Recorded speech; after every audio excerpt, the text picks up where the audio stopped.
Dalawang drug suspect ang naaresto sa isang bypass operation na isinagawa ng mga otoridad na nagresulta sa pagkakasamsam ng mahigit 700,000 pisong halaga ng hininalang shabu. Narito ang report mula kay Patrolwoman June Mary Joy Rupin.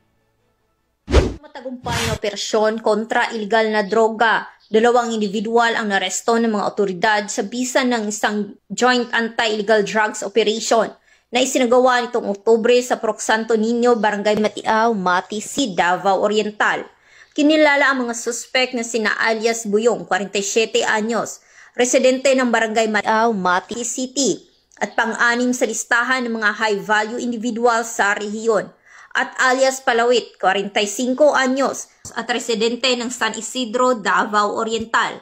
Ang operasyon ay pinangunahan ng Regional Police Drug Enforcement Unit, katuwang ang mga tauhan mula sa Mati City Police Station, Regional Intelligence Division at Provincial Intelligence Unit.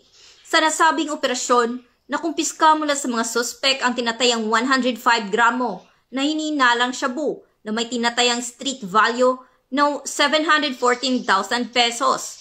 Maliban sa illegal na droga, nakuha rin sa mga suspek ang buy-bust money, isang improvised glass tutor, isang Android cellphone, isang Euro 125 na motorsiklo na walang plaka, isang improvised lighter at isang maliit na gunting.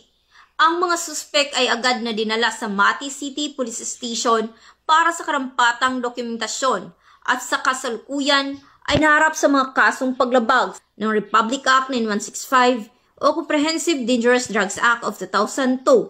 Ang matagumpay na pagkakahuli sa mga suspek ay malinaw na pagpapakita ng dedikasyon ng kapulisan sa pagsugpo sa iligal na droga sa rehiyon.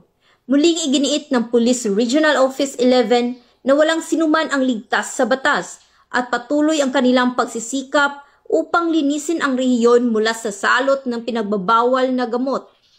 Mula dito sa Police Regional Office 11, ako ang inyong PNN correspondent, Patrolwoman June Mary Joy Rupin, alagad ng batas, tagataguyod ng Balitang Pulis.